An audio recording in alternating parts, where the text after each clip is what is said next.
maamulka degmada oo ugu horeeya gudoomiyaha iyo dadka deegaanka ayaa seestaan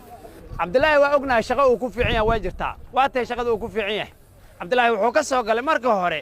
taayar shidow iyo social media TikTok iyo Facebook oo ka soo galay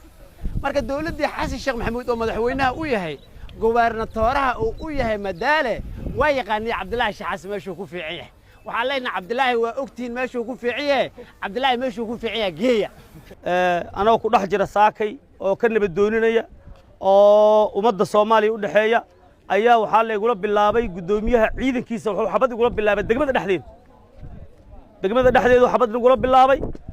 raggii saraakiisha ahayo socday ciidankoodii oo banaanka iska taagan oo xabad ay ku bilaabeen waxaan doonaynaa marka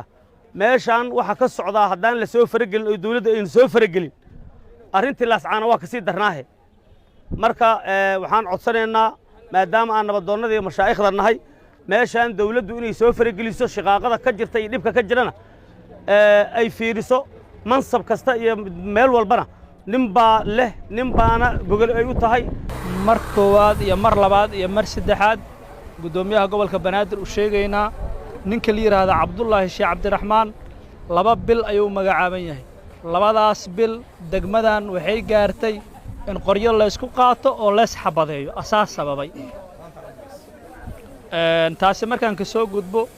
annaga haddaan nahay beesha loo bage wax xuquuq ah oo degmadan aan ku leenahay oo Ilaahay uuntay oo hadeer aan haysanno ma jiraan Sheekh Yuusuf horaan kuugu sheegnay mar labaad aan kuugu celihaynaa wax xuquuq aan degmadan ku haysanno oo Ilaahay uunta ma jiro